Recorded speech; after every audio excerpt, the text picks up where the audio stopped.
اقرأ وربك الأكرم الذي علم بالقلم علم الإنسان ما لم يعلم كلا إن الإنسان ليطغى أن رآه استغنى إن إلى ربك الرجعى أرأيت الذي ينهى عبدا إذا صلى أرأيت إن كان على الهدى صدق الله العظيم. Jazakallah khair, Master Luqman Amin, for your beautiful recitation of Quran ayah. I would like to extend my warm welcome to guest speaker of this session, Engineer Noor Ahmad Khan Sahab, guest of honor, Professor Mazharul Haq Sahab, and Dr. Ashraf Rizvi Sahab, and members of Maxwell Alumni Association and New Muslim Alumni Association Foundation, Mysore, as well as my friends and colleagues. First of all, let us know about Maxwell Alumni Association. Maxwell Alumni Association is an association of Maxwell Leadership Council. It's an official association of Maxwell Leadership Council, and which is the brainchild of Dr. Professor Ashraf Rizvi Sahab, who is also the chairman of Maxwell. Our objective is to promote the interest of the alumni along with Maxwell.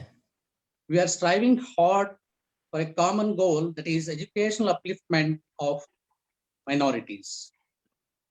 Maxwell conducts courses with a nominal fee that are very useful for career enhancement and job opportunities. The courses are as follows: Micro MBA and training for NDA, that is National Defense Academy, IIT Foundation course from 8th standard, and Advanced English course and Basic English course, as well as certificate program in communication. Our association organizes educational webinars for the benefit of young and professionals, experienced professionals. Under the leadership of founder Wasim Amin, who has initiated programs to develop leadership and communication skills. Our association has,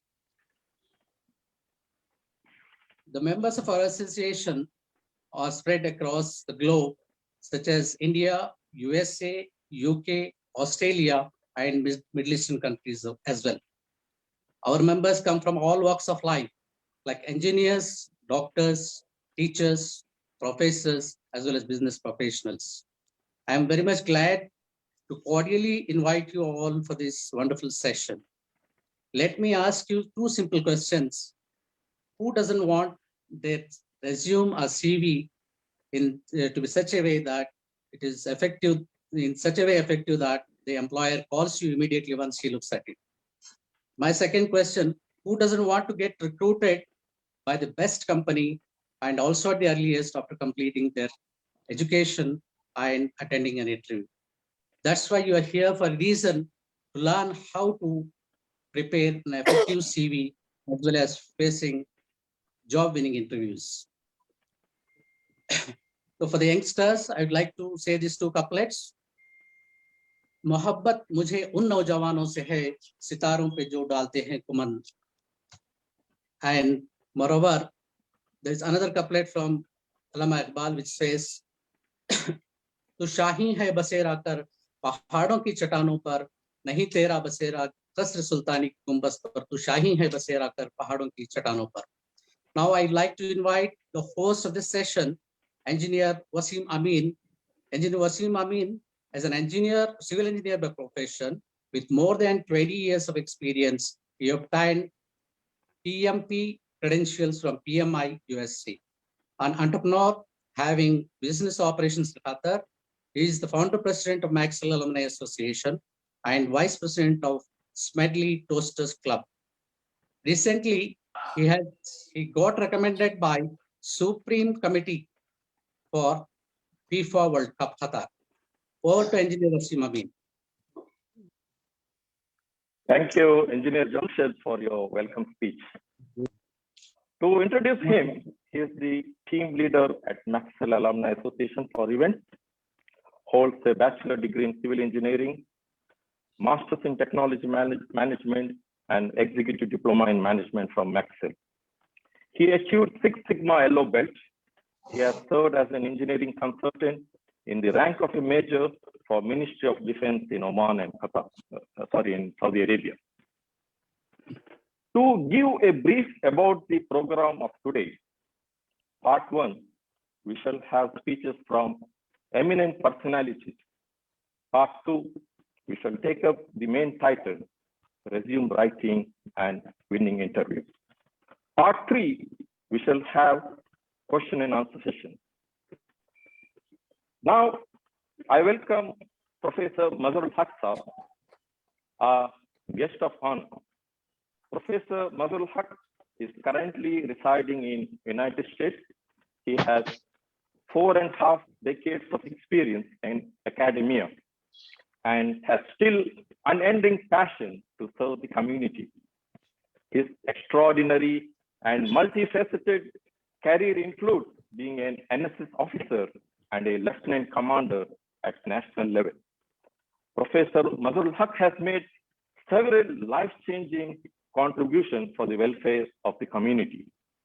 Most notable as a benevolent warden of New Muslim Hostel in Mysore for 20 plus years, where he groomed the young generation, promoting higher learning and leadership development. With warm welcome, over to Professor Mazharul Haq. Assalamu alaikum rahmatullahi barakatuh. Chief guest, Mir Azvi Sahab, or the Mehman Khususi, the main speaker of the day, Janab Noor Ahmad Khan, organizers, and my participants. It gives me a great pleasure to be here with you, an young team, to just share my few of my thoughts.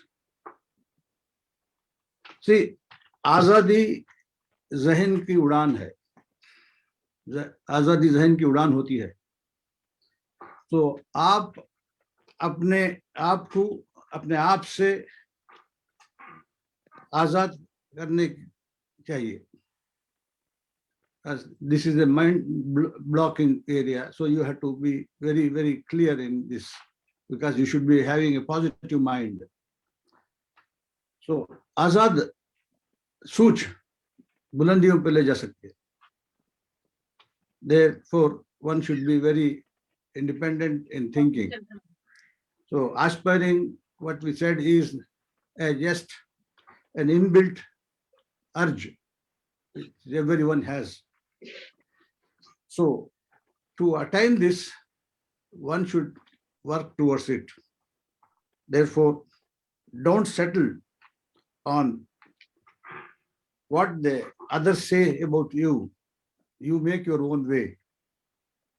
Therefore, try to be independent in your thinking.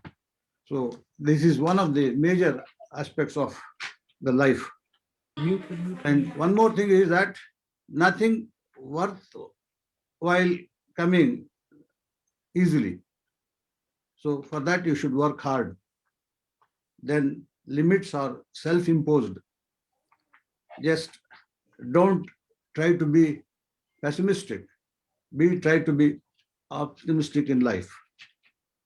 Then again, if you work hard enough, you can achieve anything in life.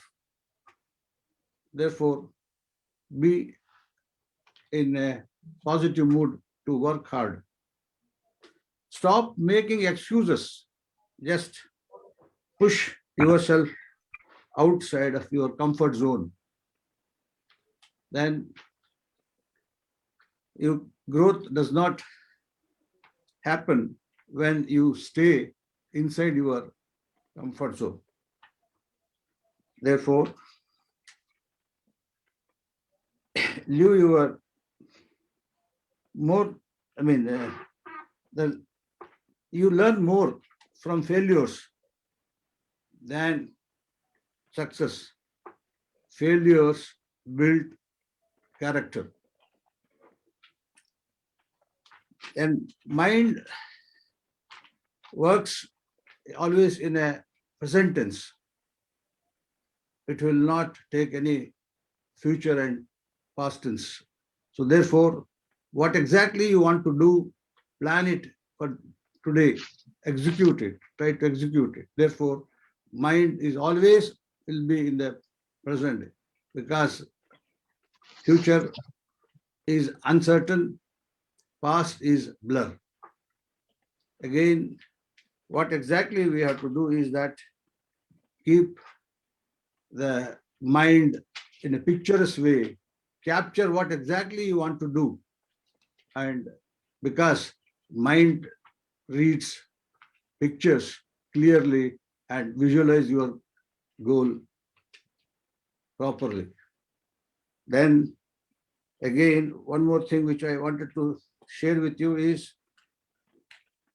that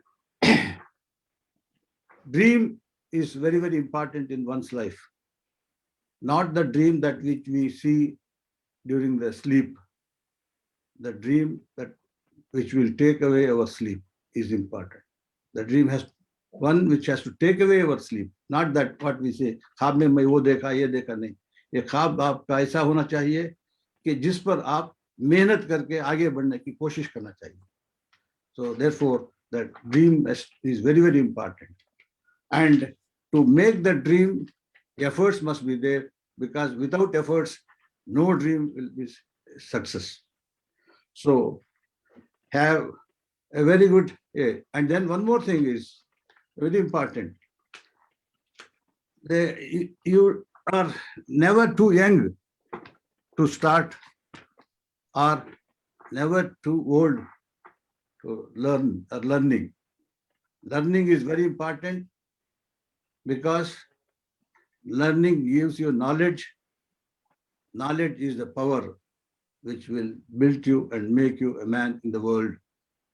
So therefore, be in touch with things, because in the present day, learning is very, very simple. All the things which you will get on your fingertips. So therefore, be very active, alert, and enthusiastic, and a positive approach is there.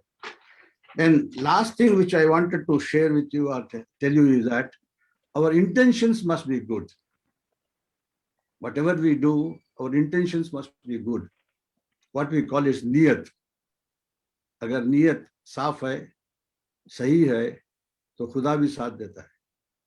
So niyat or the intention of a doctor should be to serve the humanity and community. The niyat of an engineer should serve the society. The niyat of a lawyer to serve or to pursue the path of the righteous things. And the teacher should have the value for the value education. She is concerned about the value education. And an executive of a company should see or to look after the well-being of all under his command. That is very important, because he is the guardian of the whole thing. Therefore, be very, very humble, positive, and other things. So passion is very important, and to gain the passion, one should work for it and aspire for good things. Aspire for good, do good, and be good in your career. Once again, I thank each one of you for just listening to me. Thank you very much. Thank you, one and all. Thank you. Thank you, Professor Mazharul Haq sir. It was really informative. Last year, in the month of May, when we were in the midst of pandemic. An audio had gone viral. The message was so powerful, with serious concern for the upliftment of weaker section of the society through educational intervention. Professor Mazharul Haque Saab shared that audio with me and asked me to connect with this great personality. He is none other than Professor Dr. Ashraf Rizvi, who has dedicated his life to serve the community. Someone is sharing the screen here. Sorry. Dr. Rizvi is the founder and chairman of Maxwell. Before founding Maxwell, Dr. Rizvi was the director and professor at Jaipuria Institute of Management, Lucknow. Prior to this, he was the professor of communication at IMM Indore and IIT Dhanbad. He has successfully launched several programs. Sorry, kindly mute, please. Everyone kindly mute. There is a disturbance here.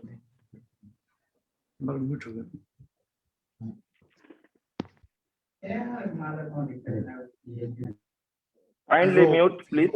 Kindly mute. 18030, please mute. Wasimba, as a host, you can mute all except. Yeah, I will do that. Yeah, better. Better to mute.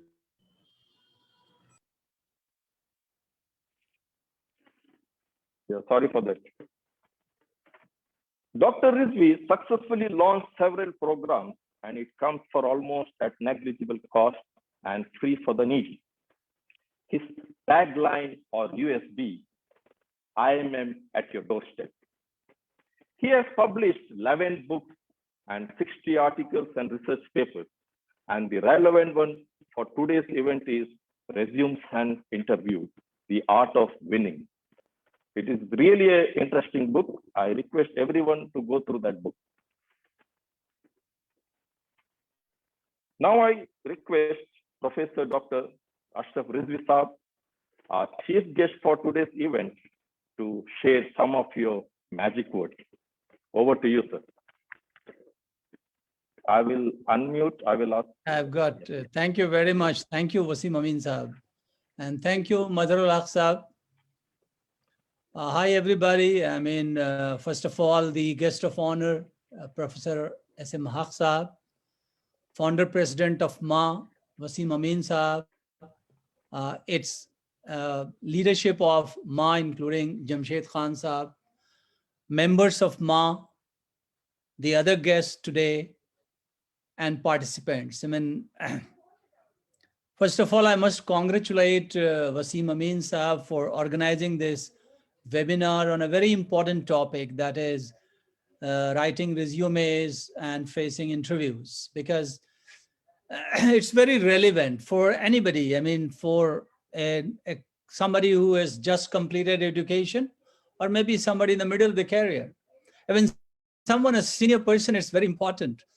I faced an interviews for directorship when I was really, pretty old, at the age of 46.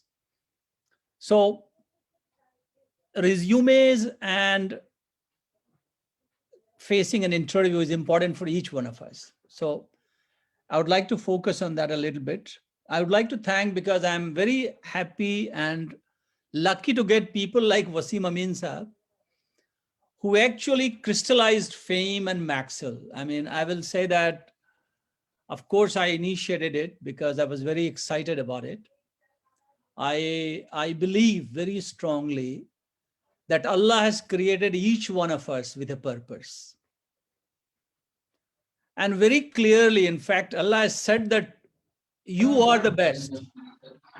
In fact, you find that if anyone else tells, you can say it is not true, but Allah says it. So it is true. And Allah says that you are the best and you have been created to lead the world. to show the world the path of righteousness. So each one of us has a responsibility. And when I was the director of Jaipuria, when I was dean of IIM, I used to think, am I doing anything for those who are really, who deserve some attention from us? And my answer was no. Because I was a professor in IIT. I mean, you say IIT is a government setup. All those who come, 20% of them go to US. They go for big jobs. That's a very minority. Even in IIM, because then I joined IIM and I was a dean there, I realized that, the education at IIM is very good. In fact, when I saw the campus, it was one of the best. I taught in a foreign university also for a year, one of the best universities of the world, Sultan Qaboos University, which is National University of Oman. It's a beautiful university, but when I went to IIM campus also, I found it world class. But it was open for a limited set of people. The education was very costly. The minimum for a one week program, the minimum fee was 50,000. I used to offer that. If you want to do an MBA, it's 20 lakhs. I mean, of course, you can take loan, but it's very costly. So I used to ask myself, am I doing anything for the weakest, especially for the minorities? Because, they are probably the weakest. If you look at the data, you'll be surprised to find that the average 27% Indians do graduation. 27% Indians do graduation. Even SC, ST, if you look at, 21% SC do graduation. But how the percentage, when you come to minorities, especially Muslims, only 5% of Muslims go for graduation. I mean, nobody has even looked at it. This 5% can become 1%. It can become 2%. And so what are we doing? Of course, we have built a career for us, but what Allah has told us that we have to guide people, are we doing that? And my answer was, I'm not doing it. So, at the age of 51, I took premature retirement. I thought, it's enough. In IIMs, the retirement age is 65. But at the age of 51, that means 14 years before, I thought is enough. Though I'm teaching in IIMs, I go and teach as an adjunct professor. But I left this full-time job and established this Maxwell as a secular organization. Maxwell is not only for Muslims, it's for everyone. In fact, all the programs are open to everyone. It's a different thing that, of course, more and more people, it depends on the response we do. And in May 2020, we established FAME, Forum for the Advancement of Indian Minority Education, because education is the only differentiator. And I'm very happy that we got people like Wasim Amin Sahib, who has been helping. In fact, each one of my members, they have been a great source of inspiration for me. We have people from more than 10, 12 countries of the world. And we're trying to see, what is that we can do in education. And so we thought that let's work on career education, let's work on school education, and let's work on professional university education. These three parts of education, we started working. Of course, we have limited resources. We took donation. People like Wasim Amin Sahib, very few have given us donation, even without asking. But we didn't ask for donation. We didn't go for donation. We don't accept zakat. We don't take zakat. Because I personally feel, zakat cannot be taken for these activities. Because zakat, there are a large number of poor people in our country who are not taking 2 times meal. More than 40% of Indian Muslims, they are not actually, they are below poverty line. And so they're not taking 2 times meal. And if they're not able to take 2 times meal, they deserve zakat more than organization like FAME or any organization for that matter. Once their needs are fulfilled, and if there is some money, of course, it can be used for education. So we started programs by generating some revenue, spending on others. Alhamdulillah, we have now more than 500 to 600 people who are doing different courses. It's expanding. We are lucky to get people like Dr. Sohail Ahmed, who is the director of programs in Maxwell, and many people. They are full-time people. And I'm also full-time into it. Fortunately, I mean, many of us are not taking any money. We are not having any salary, nothing. We are teaching free. We are doing everything we are doing is completely free. In fact, we are donating. And that's make what Maxwell is.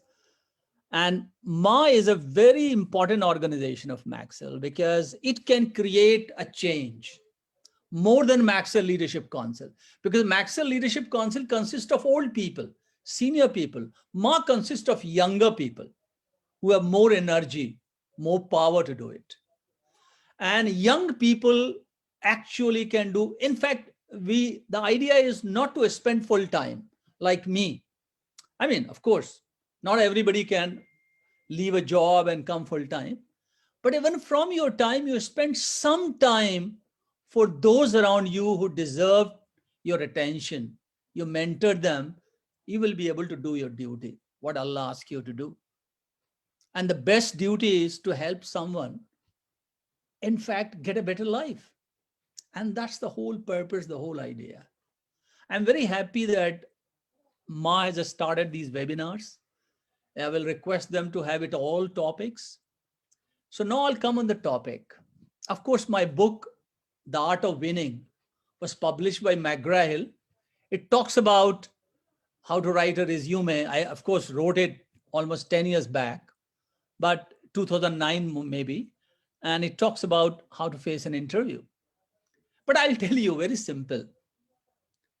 Your qualification, your degrees don't get you a job. Never. You know, when I was studying in Patna University, my friends used to ask me, what is your career plan? I was the secretary of our association in Patna University. There was an English association. And I would say, I will be an IAS officer. And my next option, I'll teach. But I said, if I'll teach in an IIT. And they all laughed at me. And they said, you are yourself doing your master's in Patna University. You have never gone to IIT. And you are saying that you will teach in IIT. How is it possible? इसको ना सही रहेगा बोला यार बाहर भीतर करना बहुत दिक्कत नहीं यहीं पर रखा रहेगा बाहर मत करिएगा ना Altamas Khan Sahab, थोड़ा मजबूत वाला line folding Altamas Sahab, can you just mute yourself? Okay. And Alhamdulillah, I mean, with my degrees from Patna University, my MA was from there, my PhD was from there. I served 19 years, 18 and something as a professor in IIT and then 7 years in IIM with the same degree. Of course, when I was in IIM, the government of India sent me to Harvard Business School to do a one-year program, and I did it on government money. But that was very late in my career. So what is that related to resume? How do you prepare a resume? I wanted to join Sultan Qaboos for a year because the salary was huge. And I prepared a small one-page resume, sent to them. And they called me for an interview. Because, you know, people only give 1 minute time to look at your resume. Recently, Maxwell, we wanted to have 28 English teachers. We got about 500 applications. I could not give more than 1 minute to 2 minutes to every application. You know, just looked at in a glow and then rejected or selected them. So what is that you should write in your resume that attracts the attention of the recruiter? Because, you know, the recruiter is looking for someone who fits in the job. So first of all, you have to answer your question. Can you fill that gap? I mean, there is a job and it has some requirement. You have, I mean, do you fill in that gap? Are you a fit case for that? you are the first one to answer that question, because I have interviewed large number of people. For the last 30 years, I've been interviewing people, even for senior positions. And what I find, they're not clear. There's a lack of clarity. People's resume is full, 8-page resume, but you won't find anything which will answer the question, are they fit for the job? It doesn't. So first of all, every resume must be customized to the job you're applying. That means if there are 10 jobs you applied, you have 10 resumes. You don't have one resume and sending it everywhere. Never do that. You may have a common CV from where you take, but resume have to be customized according to the job. You must try to see what are in you and what is that you can write, which probably they can't find out. That is your personality. We have two kinds of quality, abstract and very concrete qualities. Abstract qualities, like for example, you're honest. Everybody wants an honest employee. Integrity, it's a quality, you can't get a certificate for that. If you are committed, if you are passionate, you can't get a certificate for that. But if you write, somebody will check that, whether you are passionate or not. Somebody will check. And we used to check people. So you must try to, first of all, analyze yourself. Make a good self-analysis. What are the qualities you have? What are these concrete, abstract qualities you have? What are the otherwise? How is these qualities? First, make a list of that. Everyone is born with a strengths. Everyone. Allah has not devoured anybody without strengths. So you must identify your strengths and first write down those strengths. In fact, when you write those strengths match with the job, they are able to look at that because they are looking for it. I mean, you are applying for a marketing position, for a salesperson. They want a great communicator. And if you write down that you're a great communicator, they will immediately look at it because they want a great communicator. Because they want it. So first of all, you have to answer the question, what are they looking for? What are the qualities they want? Qualification, maybe 100 people have applied, the 100 maybe. When I went for the IIT interview, there was only one job and there was more than 65 people appearing for the interview. And at that time, my PhD result has not come out. I was just a master's. I was not even a PhD. And there were about 30, 35 PhDs there. They were all sitting, it was a long, big row. They all had better qualification than me. But I analyzed what is that they want in IIT. If they are looking for a lecturer, what is that they want? And whether I have got that or not. And I made it very clear. If they want 3 qualities, I have got those 3. And I will only write those 3. I will only focus on those 3. Because in every interview, there will be 2 parts. One is called a closed part. A closed part is they want to check certain things. But there is an open part where they make you feel free. So if they will ask you a question like, okay, tell about yourself, that's an opportunity. And the moment, when I gave this interview of the director's position, I did the same thing. Because I, first of all, asked myself, what is that they're looking for? Have I got that or not? If I have not got it, I will not apply. I'll not waste my time. But if I've got it, I will identify that. So your resume must be customized, must answer the question, what makes you fit for the job, and must be mentioned in the briefest possible manner. You must write down your qualification. It takes 1 line or 2 lines. That's all it needs. Must mention your experience, but that is only 4 or 5 lines. What else? What else is what you have and the job needs? That will only happen if you have done a self-analysis and a job analysis. And you have made a match between the self-analysis and job analysis. Then you will prepare a resume. And the shorter the resume, the better it is. My son is working in Microsoft. My son has a better story than me because he did his BTech. Then he started a company. And it was, of course, a company which was started. He was a CEO of the company for 3 years. Then he went to England and did his MBA. And he was the only one to be recruited from the campus of Manchester Business School, UK, by Microsoft. Microsoft used to come there once in 3 years, and they came and he was selected because, like me, I've taught him that first answer the question, what are they looking for? So Microsoft came, selected him in the month of November 2015, when his MBA course was getting completed in July 2016, 8 months before, 9 months before they came. And you know, they pressurized Manchester Business School to relieve him in November itself, and he joined in Singapore in November. But he only answered one question. What is that Microsoft is looking for? He is now in US. He's again, for the last 5 years, he's working in Microsoft. He is now a senior manager in Texas. But he answered that question. Of course, when they came, there were 90 students doing MBA from Manchester Business School. They were all having the same qualification. There was no difference. What was the difference? What was the difference was he was able to answer the question that he's the best candidate. Now, I have many examples of my students, many examples. I found them. Only those students from IIT and IIM, large number of them are in different parts of the world. Somebody is in US, somebody is in UK, somebody is in, my students are spread across the globe. Any country, and you will have find 3-4 of my students who are there. Most of them are successful who have been able to make a good resume and have been able to give a good interview. Because once you make a resume where you answer the question, then your interview is going to be more comfortable. It's going to be focused on your resume itself. During the interview, what is that? As I told you, you will get an opportunity. I have one of my friends, a very old friend. He was a professor in IIM Lucknow. He is now the director of IIM Indore. And I met him and he said, I have applied for the directorship.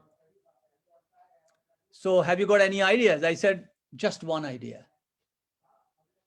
They will ask you the first question, and the question will be, what are you going to do with IIM Indore in 5 years? And they will give you 30 minutes. This is the time you convince them that you are the best candidate. And he's a great speaker. Himanshu Rai, his name is Professor Himanshu Rai, is the director of IIM Indore. In fact, he embarrassed me by saying one of the meetings that Professor Rizvi predicted before I became the director that I'm going to be the director, because he speaks so well. And you know, Himanshu, I told just answer the question in 30 minutes. What are you going to do? Make IIM Indore in 5 years. And he just made a clicked it. And 30 minutes, he didn't allow anybody to speak. When the interview was over, he was the candidate because the government of India has made it mandatory that anybody who becomes the director of IIM must be a professor for 5 years. Himanshu has only worked for 2 years as a professor. But the interview board was so impressed that said, no. They wrote to the Prime Minister that we want this man and we want to relax this 5 years to 2 years. There was a lot of news in the Times of India that a man with merely 2 years experience became the director of IIM Indore, but he became. And I told him that he will become, because the 30 minutes, if you listen to it, you know this man is going to change IIM Indore. And he's doing exactly that. He has been for the last 2 years there. He's doing what he planned to do. So, you know, it's like truth always makes you victorious. So don't try to apply everywhere. Don't try to throw your application like anything. But once you apply, your resume should be customized according to the job you apply. And then you must be ready with 2-3 answers. When they ask you to talk about yourself, actually you should answer the question why you're the best for this job. You know, when I was being interviewed on telephone for Sultan Qaboos University, the man who was interviewing was a professor in University of Washington. His name was Professor David Kirk Vaughan. He was my HOD when I joined, and he was the one who was taking my interview. And he asked me only this question.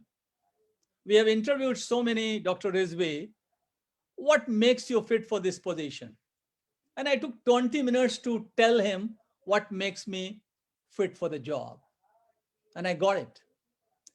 Because, you know, I was very sure what they want, because I studied their website.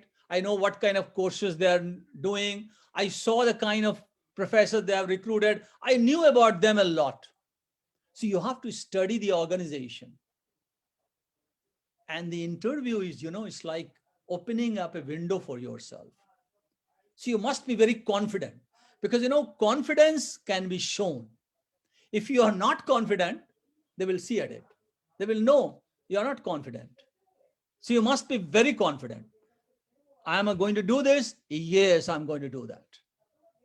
And when I was being asked for the interview for the directorship of Jaipuria, the man is a billionaire, Sharad Jaipuria, and interviewed me in a 5-star hotel. And he asked me, Dr. Rizvi, what will you do with this business school? I knew he will ask this question, and I was ready with the answer. So doing mock is a good idea. But even if you are a senior 50 years old person, even if you are a 60-year-old, maybe facing an interview, maybe you have retired and then you are looking for a job. I was teaching a lot of army officers. I've taught more than 300 colonels. And I was teaching them how they will get a job once they retire from the army.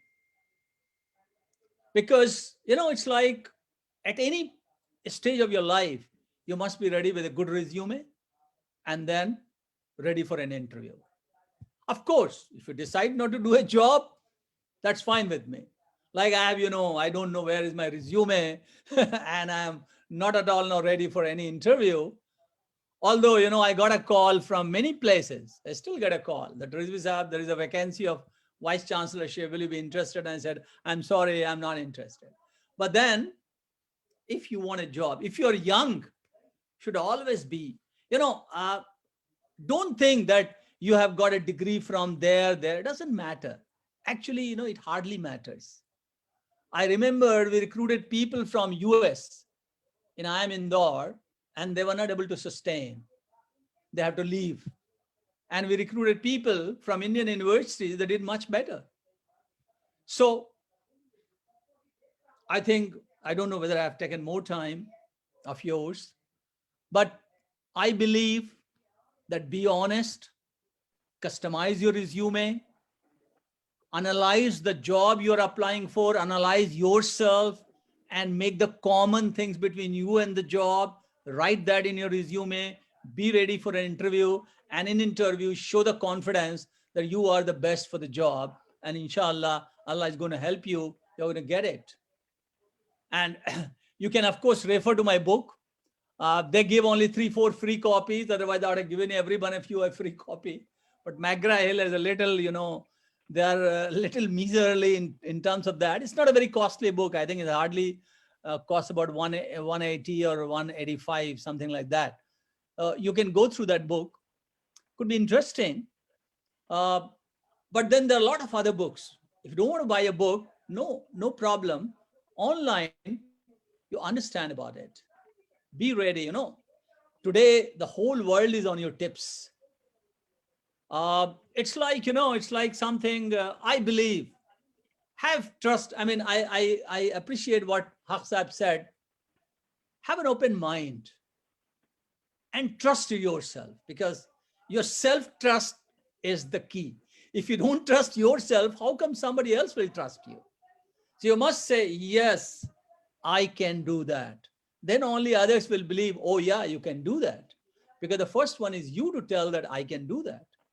And if you take a job, whatever it may be, whichever organization it may be, doesn't matter, you have to excel there. So thank you, everyone. And once again, I would like to thank Wasim Amin Sahab, the founder president of MA, for making me worthy of being the chief guest, which I am not. I don't know I deserve it or not. I mean, I think it would have been better if Haq Sahib would have been made the chief guest, because probably he deserved more than me to be the chief guest here. But it hardly matters. It doesn't matter. I mean, a guest is a guest, whether he's a chief or not chief doesn't actually matter for it. But great and fine. I'm very happy with it. And I'll close, that the best people of the world have never made their resume. Like, Warren Buffett, who is the second richest man of the world. For the last 20 years, he's the second richest man. He doesn't want to be the best, the richest one. But the second one he has always been. Warren Buffett was, a simple matriculate when he started what he's doing today. He was a stockbroker, and he was just 10th class passed. Of course, later on, he went to even Stanford, but he was just a 10th class pass, no degree. I mean, the man is, don't depend on your degrees. They're just pieces of paper. The wisdom, you have got it. The kind of mind Allah has given you, the abilities that are there in you, recognize them and let others identify them through your resume and your interview. Thank you very much. Thank you everyone for listening to me, for having the patience.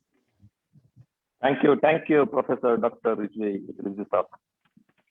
It's houseful today. We can see the participants almost full, it's 100. Thank We you. are live on YouTube and as well as on Facebook if someone is unable to join. Passion is your profession. As usual, sir, you're energetic, inspiring. I thank you very much for your dashing and charming speech. Really wonderful, sir. Thank you so much. Thank you. I'm honored. Mr. Rafe, is he here? Yes, sir. I'm here, sir. I'm listening. Okay. Okay. Actually, I now muted hand from the over- beginning. I Yeah, muted okay. from the beginning. Okay. Now I hand over the session to our co-host, Mr. Mohammad Rafi. He is currently pursuing graduate degree in econometrics from Qataria University in Turkey on a government scholarship. He is an alumnus of Aligarh Muslim University and Maxwell Leadership Council. Over to Mr. Rafi.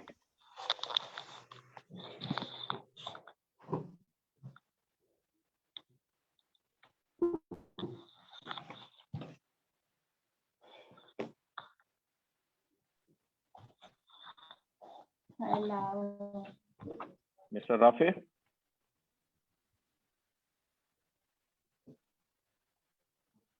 Mohammad Rafi. Hello.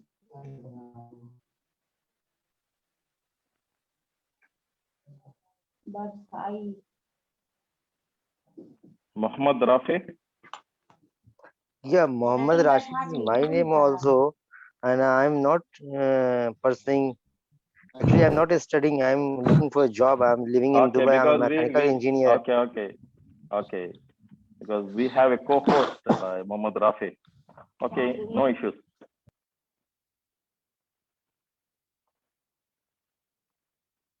CV selection is one of the most important and first element in hiring process. We all wish to fix our resume right and face the interview with success. Here is an opportunity to have guidelines from experienced faculty from the relevant background. I welcome Engineer Noor Ahmed Khan, our guest speaker for today's session. He holds degree in mechanical engineering, MBA in human resources. He is also the senior professional HR international certification. He has achieved certification from USA, MDP from IMM Ahmedabad. He is also the trainer and also holds Lean Six Sigma. Having more than 15 years of experience in all facets of human resources with varying fields like oil and gas, manufacturing, and advertising, to name a few. He is also the corporate trainer and he is the guest faculty in various management institutes in India. His last job was with Larsen & Toubro as Assistant General Manager in India and UAE. Currently, he is an employee at Kuwait Oil Company. Over to Engineer Noor Ahmed Khan.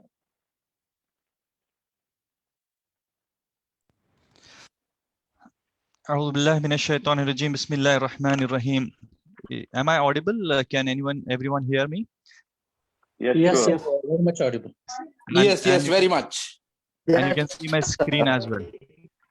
Yes. Yeah, it's loud and clear. All right. بسم الله الرحمن الرحيم الحمد لله الصلاة والسلام على رسول الله وعلى آله وأصحابه ومن والاه. All praise to Allah subhanahu wa ta'ala and salutation to our beloved prophet, and I thank Maxwell Wasim Bhai, and the entire Maxwell team for inviting me for this session. Inshallah, for the next 50 to 60 minutes, inshallah, you guys are in safe hands. So we're going to have a very interactive session, very interesting, and it's going to be very intense session, right? So what I request you to do is just identify where the chat button is there on your screen, and you're going to use that chat button a lot during this today's session, right? Just for me to know that you are here, you're with me, just type Salam, S-A-L-A-M on the chat.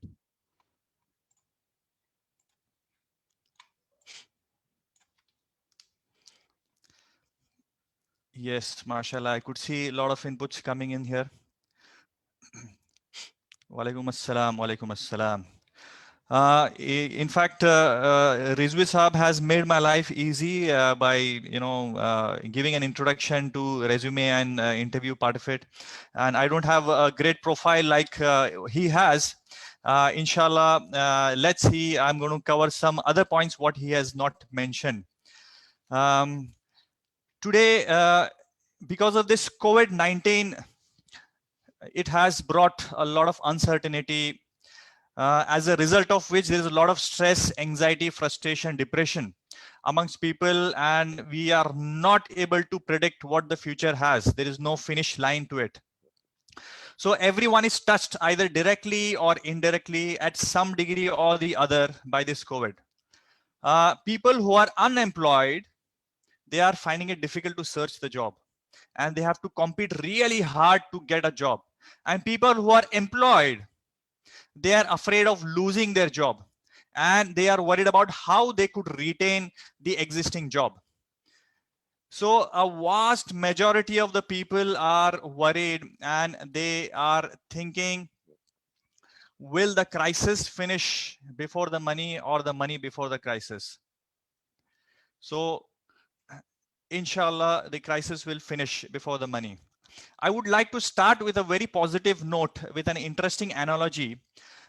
Imagine that you have gone for an event, for some function, and for some reason you are not able to go on your own vehicle, and you land there, and you attend the function, and you are worried about how you're going to return back home.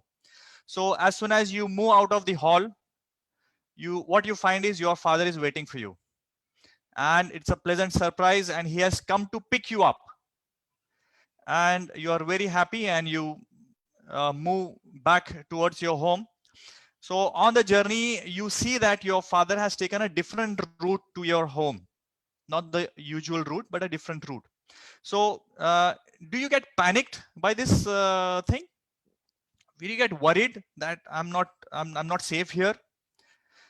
Or at max, you may ask, where are we going? He'll say, yes, we are going home. So will you hit the panic button? You suddenly start calling the police, and you start shouting, help, help. Will you do like that? I'm sure nobody does that. Yes, I can get a lot of responses. No, no. Why you don't do that? My question to you is why? Why? Why you don't do all of these things?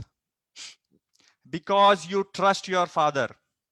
MashaAllah, nice answer. Because you are in safe hands. Because he's your father. So the trust is a very important aspect over here. Thanks.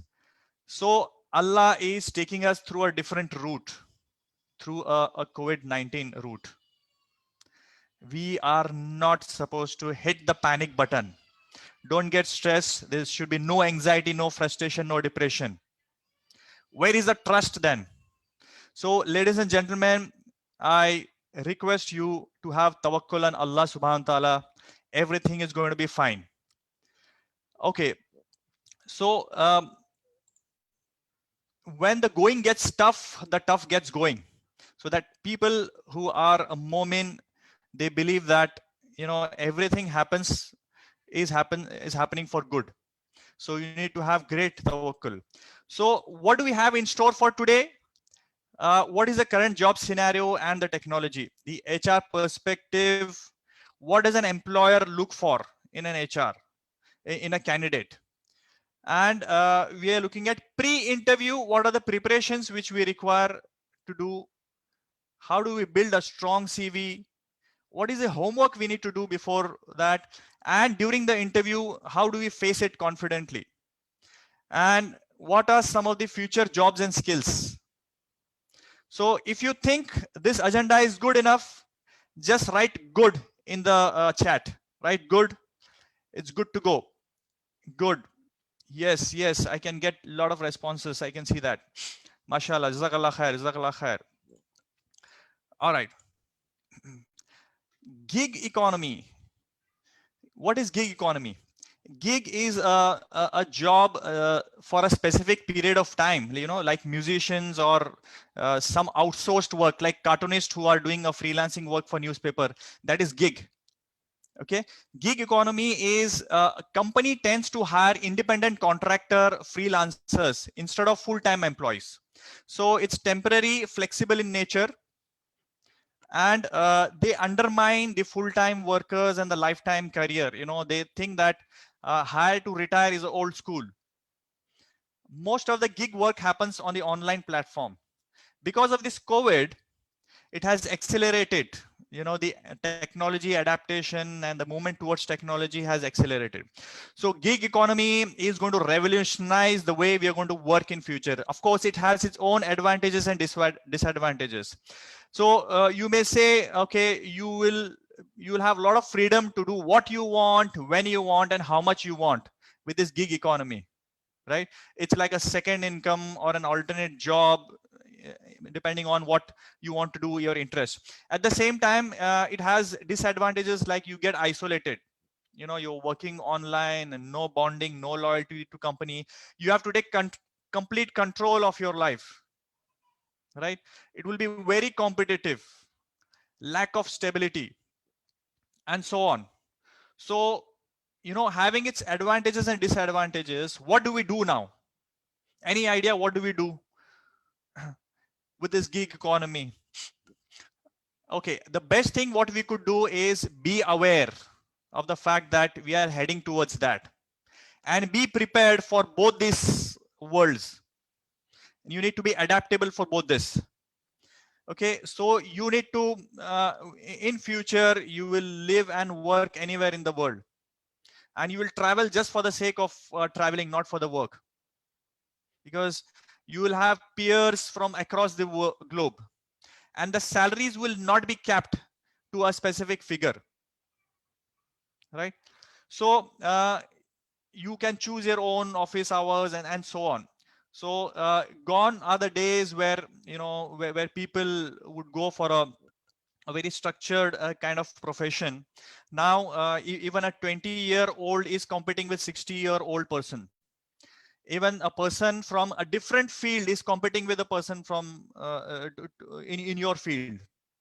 A person from one country will compete from other person from other country. Unqualified competing with a qualified person.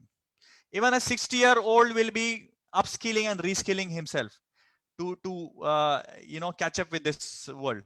So this is what gig economy brings to you. Okay, let's have a quick quiz.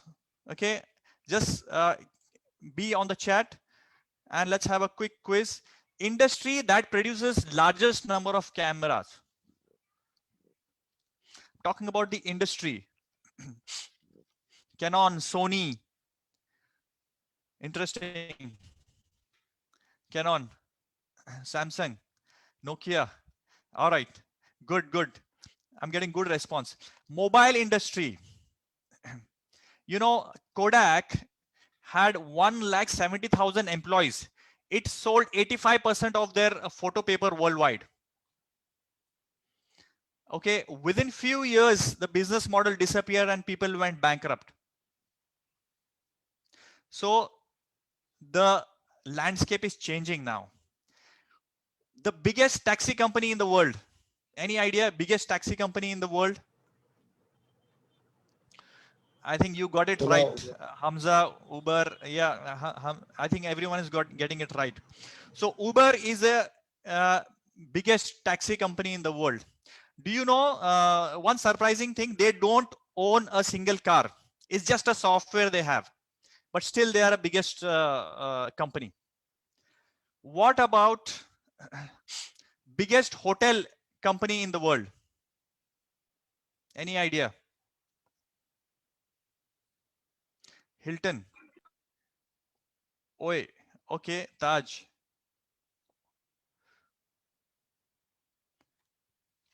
Okay, the biggest company, hotel company in the world is Airbnb. I'm sure you would have heard about this company. Yeah. So my question to you is, nobody saw it coming. Did they imagine that this is going to be the future? Did the taxi company imagine, taxi drivers imagine that, you know, Ola or Uber is going to be the biggest competitor of ours? Did Hilton imagine that they had to compete with Airbnb? No. So the landscape is changing. We need to gear up ourselves to match up with this. Okay, so today what we're going to do is we're going to look at the HR perspective, pre-interview and during the interview. What are the things which happen? So talking about the HR perspective, what I request you to do is, you know, for this presentation, I thought I would adopt a different approach. I would adopt an approach of, you know, you being an HR person. I request each one of you to wear the HR manager's hat while answering this questions. Okay. So how much time does a recruiter take to screen a CV? You know, just few minutes back, Ashraf Saab was mentioning about you get very less time in screening the CV. So people say 1 minute, 1 to 2 minutes. I want more responses. 1 minute, 1 minute, 5 minutes. All right. About 1 minute, 3 minutes, hardly 30 seconds, 30 seconds. Okay. As per a research, you know, average time a recruiter takes is about 6 to 8 seconds to screen a CV. You know, one junior person who is sitting there, who is filtering the CVs, he takes 6 to 8 seconds to screen your CVs. So you have to impress him within this 6 seconds. How are you going to do that? If I used to do a lot of recruitments, hundreds and thousands of recruitments I did in my previous career. You know, what I would look when I screen the CV, the first thing I would look at is the location, the designation, the company, total years of experience, and in which country, highest qualification. That's about it. If he is good, then I straight away look at his contact number and I shortlist his CV. Okay, that is the first initial screening. This initial screening is very crucial. You need to impress that person within this initial screening. Within 6 seconds, 8 seconds maximum. Tell me, did it happen with you that your profile was perfectly matching with the job description, but still your CV was not accepted? Did it happen with you? Can we have quick response? Yes, no, yes, yes. We're getting good responses. Yes, it does happen. It does happen. Yes. So I'm just going to take you through what happens at the background. You know, what happens at the background is, for a position, you get 2000 CV. Ashraf Saab was lucky, he got 500 CVs, but for a position, generally 2000 CVs you get. Potential candidates identified from those 2000, straight away 225. 80% of the CVs are screened over here. So in all the likelihood, you may be from that 80%. Right? So you need to focus on how do you impress in within 6 to 8 seconds. So when the candidate is contacted, his response is not good, his CV is not attractive, then again, he at the next level, his response may not good, his preparation may not be good. during submission and during interviews, and at the end the interview is not good. So out of this 2000 CV, only one person gets selected, right? That's the reason HR says aap hazaron mein ek ho. You got selected out of thousands of people. Okay, as an HR perspective, we look at the suitability and eligibility part of the candidate. If he is suitable as well as eligible, he is a perfect fit, the ideal fit. Suitable in terms of he knows the work, he can do a good job of whatever work has been assigned, and eligible meaning he has the relevant qualification, education, certification. So if he has both this, he is a perfect fit. This is the most ideal place to be at. Though he has certificates, though he is eligible, but he is not good at work. Though he may be a diploma, but he is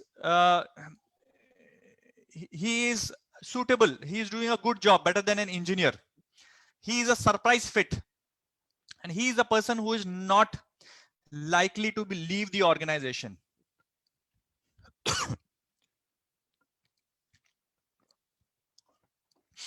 Because if he tries elsewhere, he may not get the job.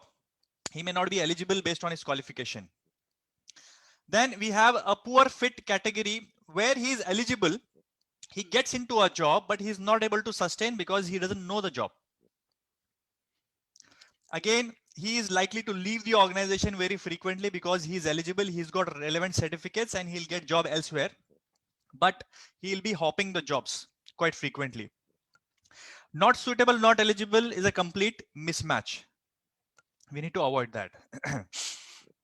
What does an employer look for? I request you all again to wear the hats, the HR hats, and answer these questions. I'm sorry. Over here, I don't want you to answer about this question, but as an HR manager, what would you look for? What would you get inferences out of this? What do you get a message out of it based on the answer of the person? For example, if I'm asking a candidate, do you have experience in the relevant field? What as an HR manager I am looking at is his honesty, his exposure to that work, whether he's exposed to that work or not, whether he has relevant work experience or not, will he fit the bill or not, is there a perfect fitment or not, and we look at his self-esteem, whether he's able to do it in a confident way, whether he's do it in an independent way, and so on. So I would like to ask you now, as an HR manager, what do you look for when you ask this question? Why do you want to leave your previous organization? Can we have quick responses on the chat?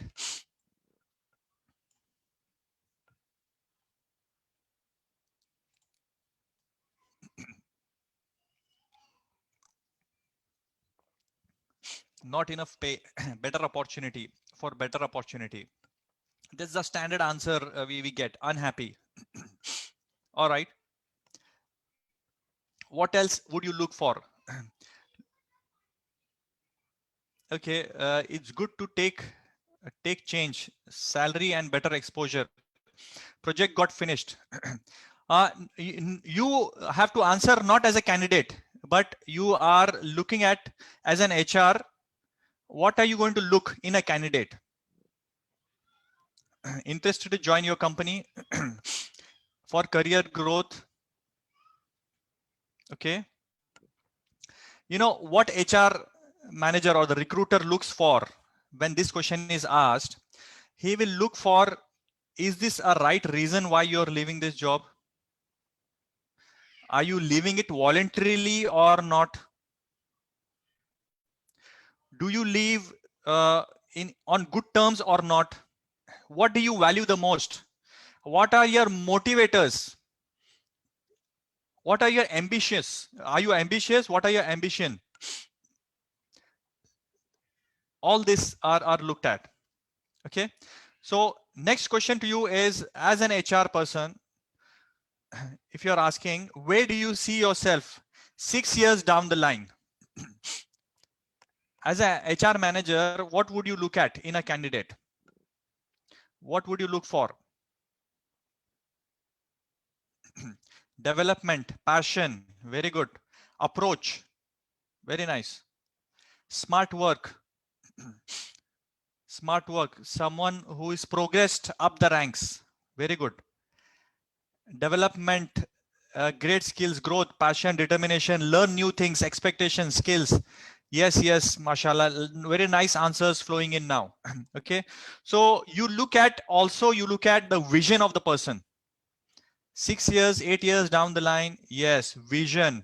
Haq Saab has very rightly mentioned vision and the aspiration of the person, the maturity, the drive and the passion, and does he fit over here or not? Does he belong or not? These are some of the things you look at. When you ask, why do I choose you over others? What do you look for as an HR manager?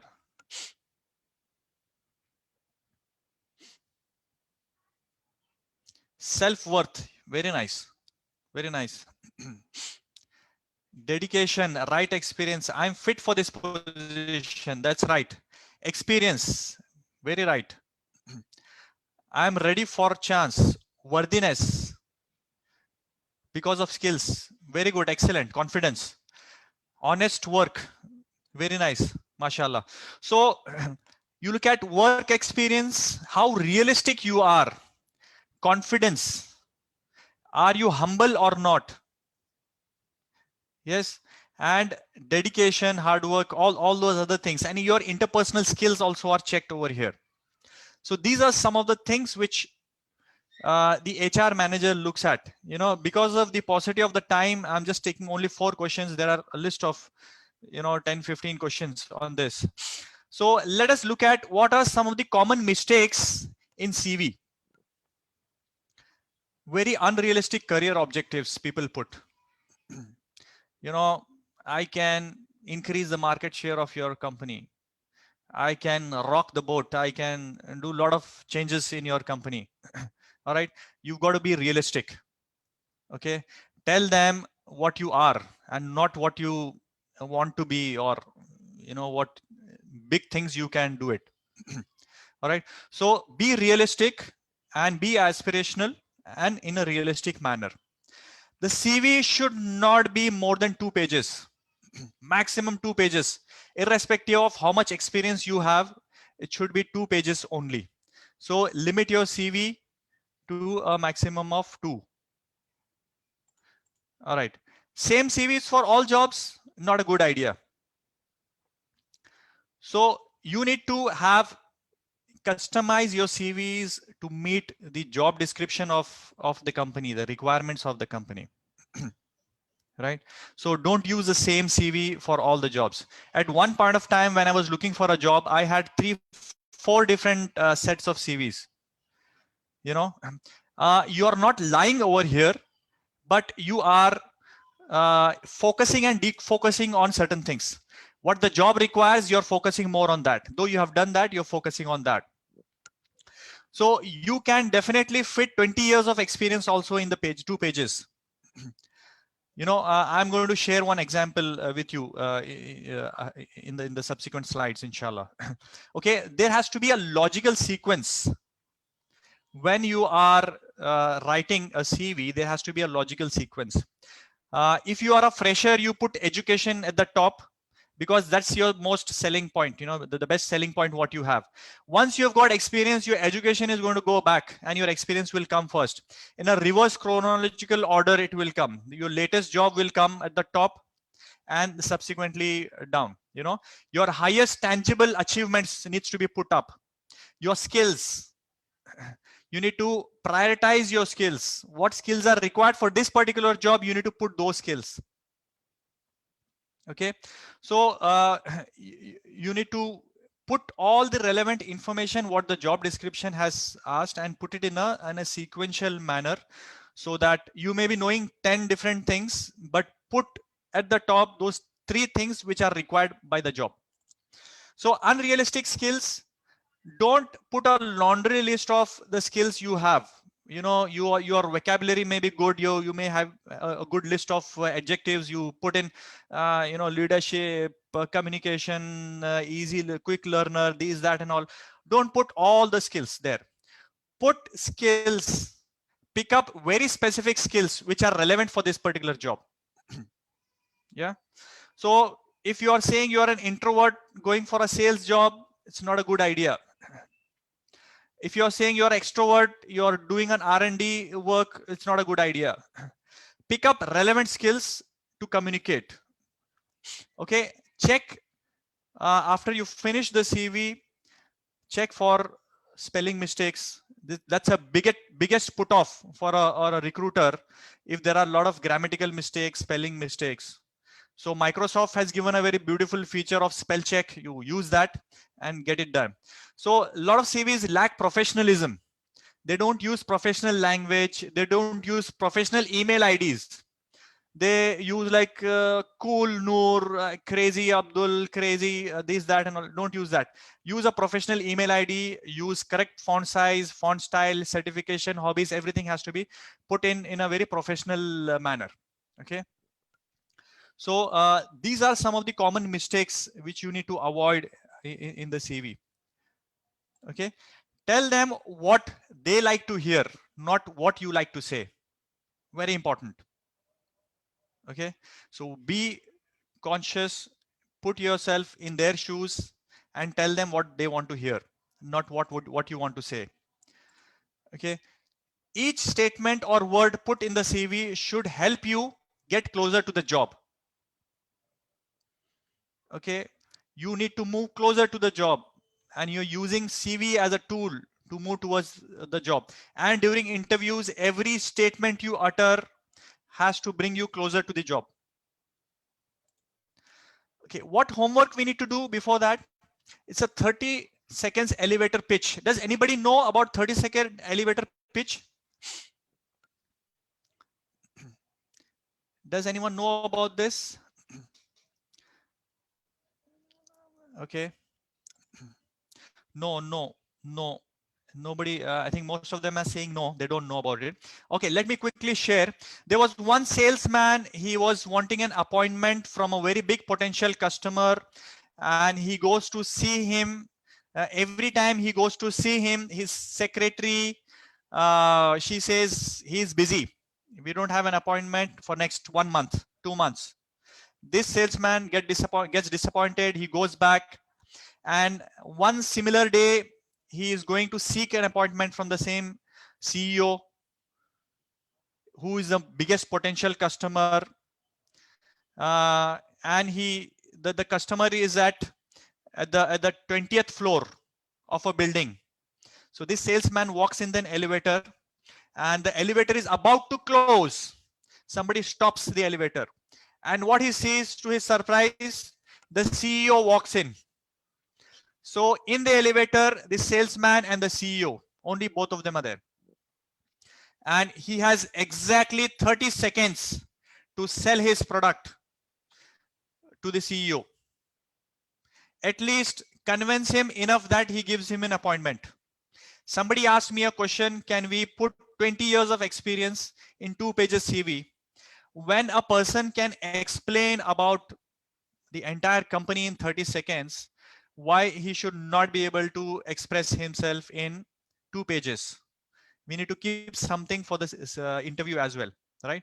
So CV is just to bring him to the interview, lure him to the interview, and then you have to show your communication skills there. Okay, so that's the 30 seconds elevator pitch you need to practice, because you already know about the kind of questions which will be asked. You need to build a story around it. Do research about the company. Okay, only a foolish person will go there on the interview table and start thinking about what is the answer for this question. There are a lot of frequently asked questions. Okay, list of things, make a list of things that you want your interviewer to know, and take every question as an opportunity to express those things. So identify your strengths and express those things. So this is the homework which you need to do before going for an interview. All the channels have to be open. All the social media, the virtual presence has to be very strong.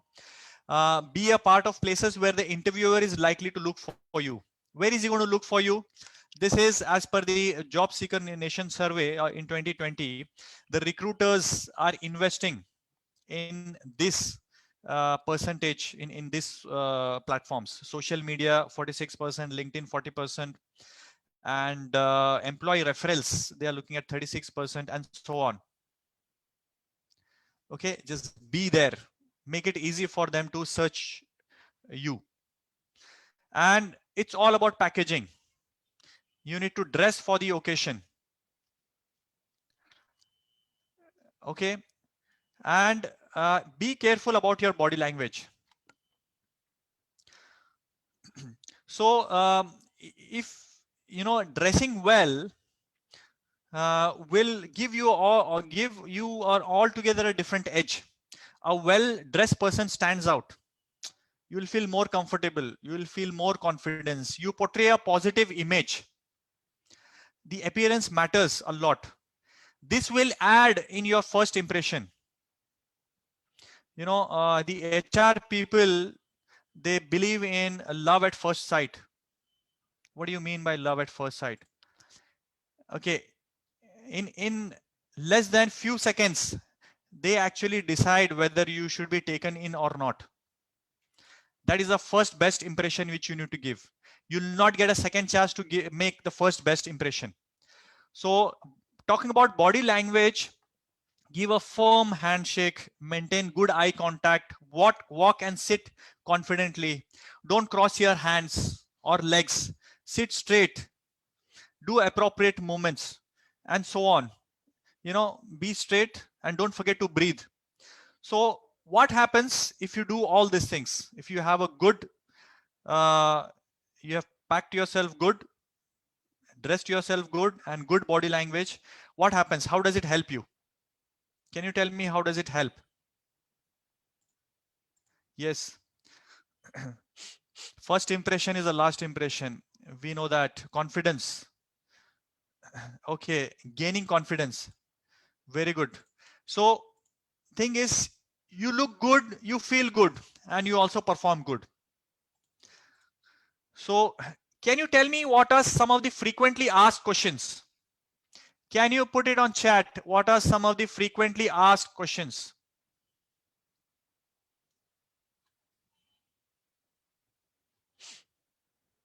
Yes, can we have responses? Frequently asked questions. Tell me about yourself. Tell me about yourself. A lot of people are saying, tell me about yourself. Yes, definitely. You got it right. Expected salary. Why should I hire you? And so on. So maximum votes have come for tell me about yourself. You are absolutely right. Irrespective of which industry, which level, which job you are applying for, this is a definite question. 99% of the time this question is asked. Okay, and a lot of people mess up with this. They either give a too long answer or too short answer. They give unnecessary information and they miss out on the important information. This is a great opportunity. This is a place where you can make the first best impression.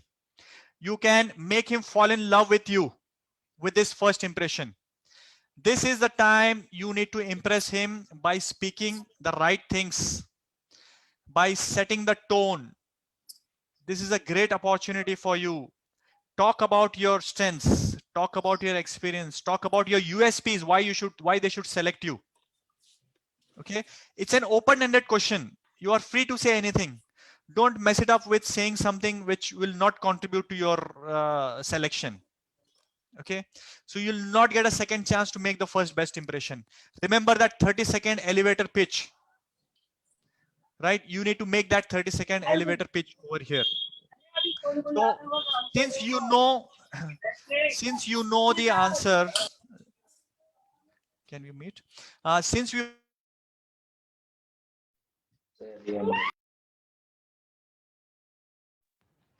we already know the question, you can prepare the answers for this, isn't it? 99% of the time this question is going to be asked. So it's better that you prepare it for this. Okay, there are different types of interviews: standard interviews, hypothetical interviews, and behavioral based interviews. Standard interviews are like, standard questions are asked. Tell me about yourself, your strengths, your objectives, weaknesses, and so on. So you get standard questions, standard answers you get. Hypothetical interview questions, you ask hypothetical situations. What would you Mr. Noor, sorry to interrupt. Can you unmute yourself, please? Yes. So as I was saying, standard questions, you get standard answers. Hypothetical questions, hypothetical answers you get. What would you do? How would you handle this situation and things like that would be hypothetical. So the best way is behavioral based interviews. This is 5 times more effective than any other interviews. Okay, here your behavior, your past behavior predicts about your future potential, about your future performance. Okay, so the questions are like, tell me about a time when you faced a challenge, your real life challenge, real life situation, crisis, what you had faced. So you have to use a method called STAR method. You talk about, to answer these behavioral based questions, behavior cannot lie. A lot of standard and hypothetical questions, you can mug up the answers and go and omit it there, right?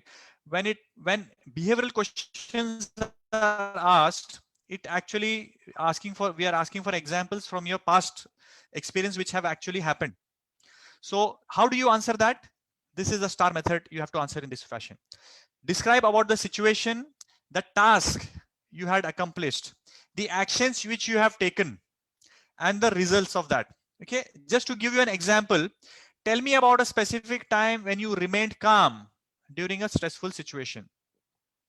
So a low quality answer, which a lot of people give this answer. A couple of years ago, I helped an employee who had cut her hand.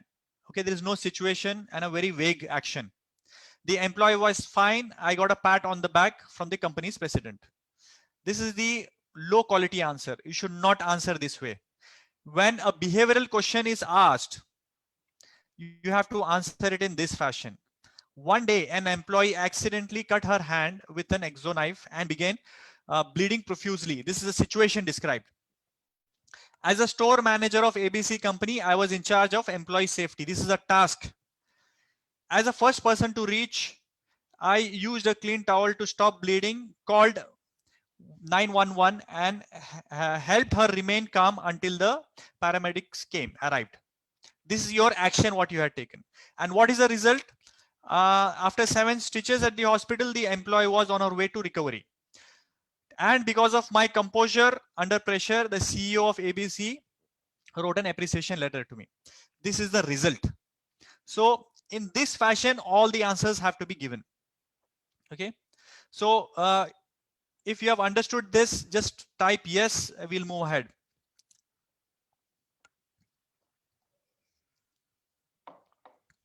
Yes, great. All right. Let's look at a different HR manager over here. HR manager here is an artificial intelligence. Okay, so this is one of the most innovative interview you would have seen.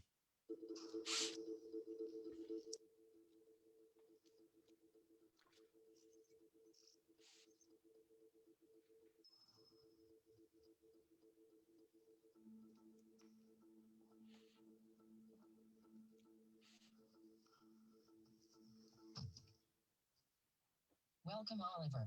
Glad to see you put on your blue shirt for the interview. Yes, indeed. You're welcome. Are you feeling stressed?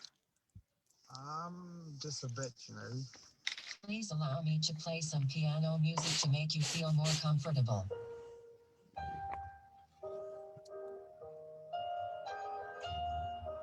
I feel a bit better now, thank you. Glad to hear that. Tell me, why should I hire you? I've been passionate about courses since I'm a boy. Okay, let's do a little test. Can you show me where my electric compressor is? Sure. Here. Perfect. Can you explain how my 360-degree?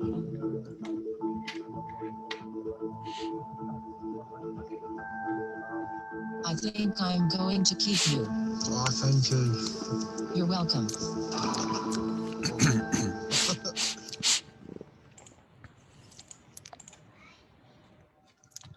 So the interview over here was done by the artificial intelligence. The car itself did its own interview.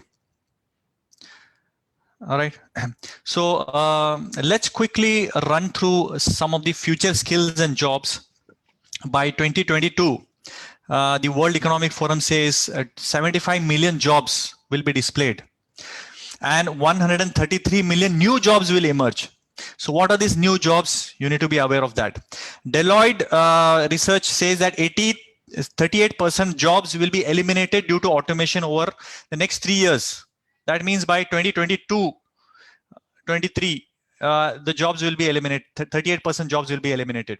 McKinsey says 85, 89, 87% of the companies are experiencing skill gaps and expect them soon because people are not geared with the new skills, with the new jobs. Okay, 79% of the CEOs worldwide feel that there is an essential gap in the skill gaps are there, right? How do you fill those gaps? So these are some of the jobs which are increasing in demand on the left hand side and decreasing in demand on the right hand side. So if I have to generalize, you see all the stuff related to artificial intelligence, machine learning, big data, digital stuff, you know, information security, robotics, and all those stuff on the right, increasing demand. And on the left, you see that all the things which are repetitive in nature are going to be eliminated. You know, the administrative work, the accounting, the assembly, and whatever the robots could do, those jobs will be eliminated very soon. This is as per World Economic Forum 2020.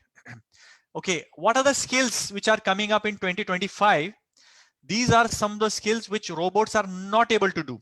Analytical thinking, innovation, learning and learning strategies, complex problem solving, right? Critical thinking and analysis, creativity, originality, and so on. Okay, so I'm not going to read out everything. This one again, it's categorized in a different fashion: learning skills, literacy skills, and life skills. These are some of the skills which will be, which are the future skills which we need to be aware of. Okay, talking about career planning, you know, Gallup, this is a research company who says that 63% people dislike their job. 63% dislike their jobs. 24% actually hate their jobs. And only 13% of the people enjoy their jobs. Okay, because they are not into the right jobs. They are not where they are supposed to be, where they should have been. How many of you, tell me, had chosen your job based on your capabilities, your interest, your skills, your personality? Or you have taken a job just because your father said, your uncle said, your friends did, and so on? How many of you chose a very careful scientific method?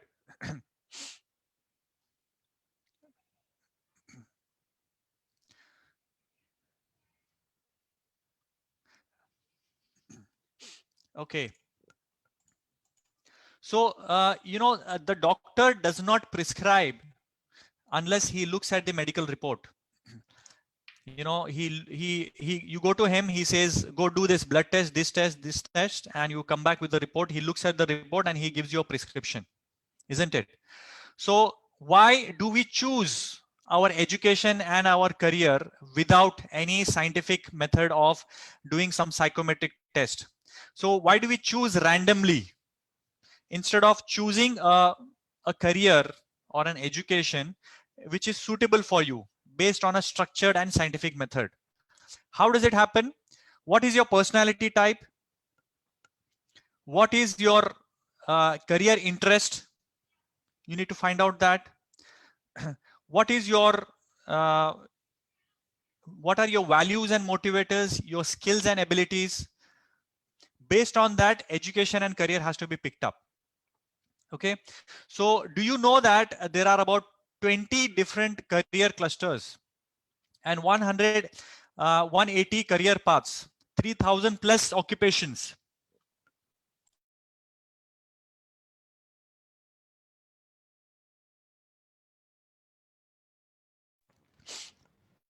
You know, a research was done in India where people were asked, they just know about 7 to 9 career paths, you know, engineering, medicine, pharma, this, that, and all. There are 180 career paths, more than 3,000 occupations and 12,000 profiles. So you need to pick up a career which will impact you for next 10, 20 or your entire life. At an average, it seems that a person changes his job for 3 to 4 times in his entire career. So a career of 50 years, he changes for 3 years, 3 to 4 times. So a randomly chosen career will impact you at least for 10 years. So you need to be very careful with what you choose. And if you need any help on career counseling, this is the number you can get in touch. All right, so let's go ahead. So Allah never changes the condition of people unless they strive to change themselves. You know, there is a beautiful hadith which says, do the tawakkul on Allah just like the way the bird does.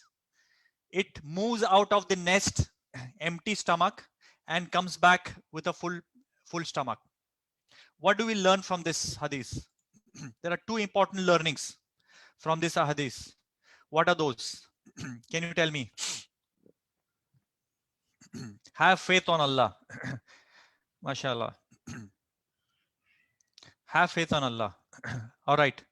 So while you have faith, tawakkul, and confidence, you need to put necessary efforts as well. Because you have to move out of the nest, isn't it? The food will not come in the nest. So 2 things, you have to move out of the nest, and second thing is have tawakkul. Okay, so you've got to be a Muslim professional. What do you mean by Muslim professional? The most beloved people to Allah are those who are most beneficial to others. And it's really nice to see Haq Saab over here, Mazharul Haq Saab, and Ashraf Saab over here. They're doing a great job. May Allah take such great work from all of us and make us beneficial people of our ummah. Right? A strong mu'min is more beloved to Allah than a weak mu'min. Okay, so there's no harm in earning and working and getting more money, but the hope of Allah should be in your heart. You know, keep the world in your hand, but the love in the but the God or the akhirah in your heart. That's very important. So we spend, I want to encourage you people to, you know, while you are gaining a lot of worldly knowledge, you need to also look at gaining the knowledge of this beautiful religion. Okay, a person spends 4,000 hours to do his engineering, while if he spends about 1,005 hours, he can become an hafiz. So how many engineers we have in this world and how many Qurani hafiz we have in this world?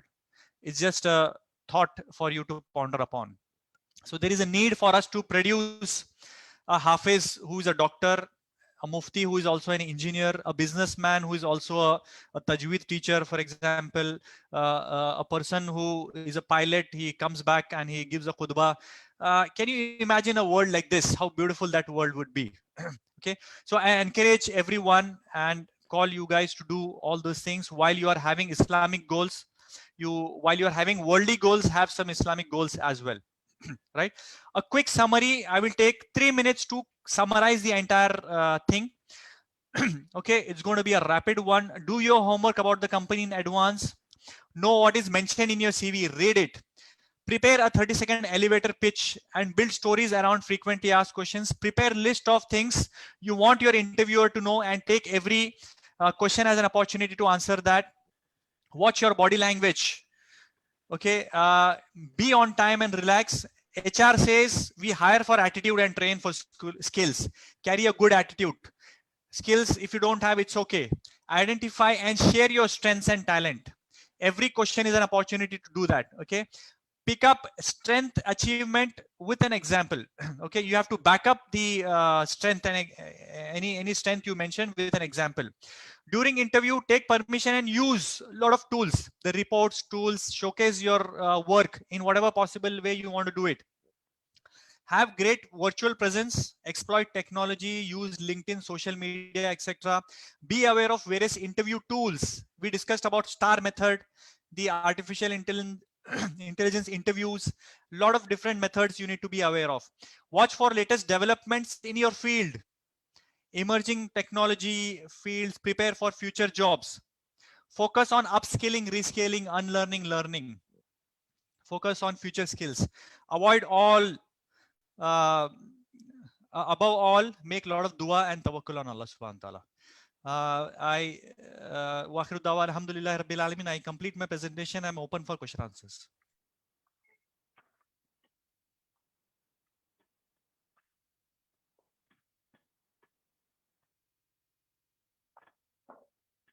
If anyone has any question, you can drop in the chat box, please.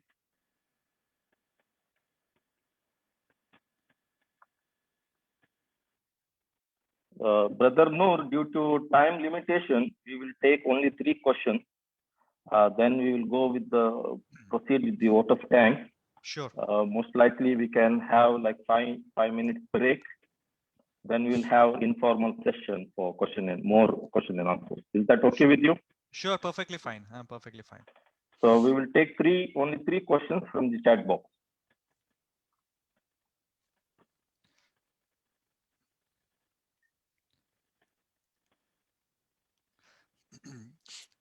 Okay, we have one question: how to make CV if we have gap in career? Okay, you need to be honest and say that this was a gap in the career, and tell them the reasons why it was a gap in the career. And and during this gap, if you have done something useful, you need to make a mention of that. You know, maybe you have upgraded your skill, you have done some upskilling, reskilling, you have done some studies, some preparations, or some part-time job. Anything of that sort will be helpful.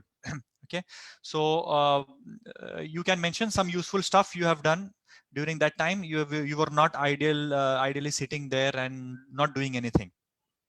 Okay, sir, how can I improve my skills? The more you practice, the more you improve the skills. Try to find out what are your strengths and try to build on those strengths. Instead of focusing on weaknesses, focus on your strengths, and read more.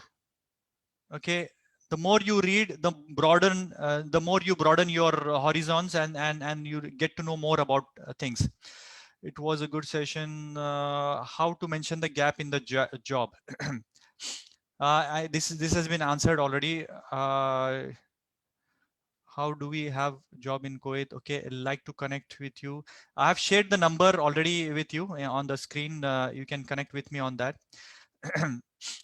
In pandemic, okay, there's no questions. Okay, for a particular job, there is not much explanation for job responsibilities. How we can prepare for such positions? Okay, first thing what you could do is you can ask for the job description.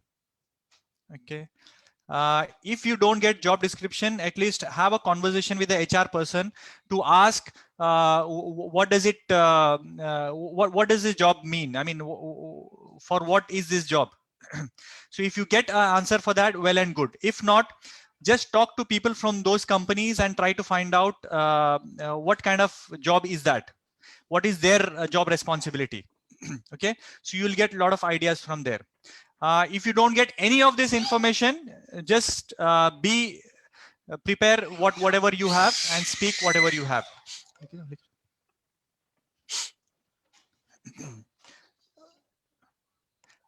Okay, thank you, Engineer Noor. Sure. Any more questions, or we proceed? There are more questions, but I leave it to you, depending on the time. Yeah. We'll go ahead with the vote of thanks. Then Yes. we can have an informal session after a short break. Sure. It was indeed love at first sight for me. In fact, let's all put our hand together for Engineer Noor Ahmed Khan. It was really a fantastic session for every one of us. Please on your videos, please, everyone, please on your videos, or at least raise a thumbs up as a mark of appreciation. It's fine. I Taken... think it's fine. Yeah. Alhamdulillah, it was a marathon 1 hour session. Okay. Jazakallah khair for that. Now, to proceed with the vote of thanks, we have Ms. Tehmina Sheikh from Mumbai. She holds degree from Mumbai University. She is an aspirant for UPSC, has completed English course from Maxwell, and she is currently enrolled with Maxwell for advanced English course. Over to Ms. Tehmina for vote of thanks.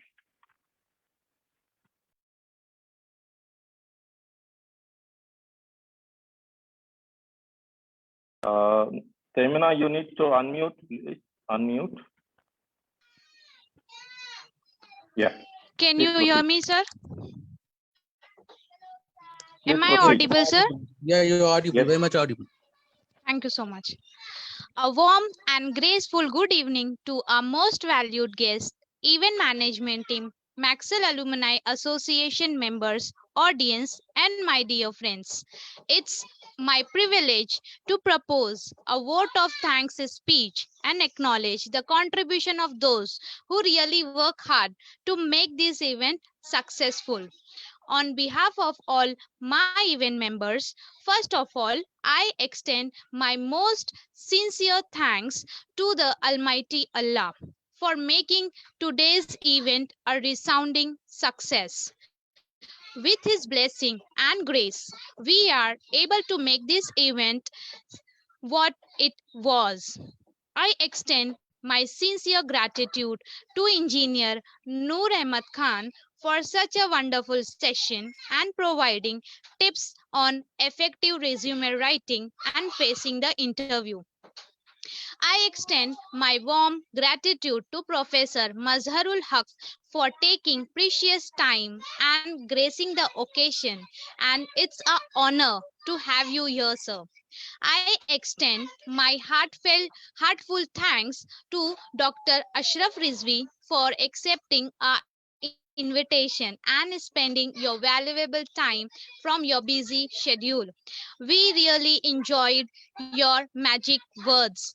I thank Dr. Sohail Ahmed for your kind support in conducting the online event, and thanks to Dr. Khalid Sahab for his technical support. I extend a really hearty vote of thanks to our President, Engineer Wasim Amin, our team leader Jamshed Ahmed Khan. Today, we had an opportunity to be with you, and this will surely be going to encourage us in our future events. Thanks for right logistic support and guidance for this event. A special thanks to our associates, Maxwell Leadership Council, FAME, New Muslim Hostel Alumni Foundation, and Maxwell Alumni Association in making this event a grand success. Last but not least, I thank each one of you present here, especially our audience, who made this event successful and memorable for all of us. Once again, a big thank you for being with us this evening and looking forward for your presence in our future events. Let's continue our question answer session with our guest. speaker after 10 minutes break. Thank you so much, sir.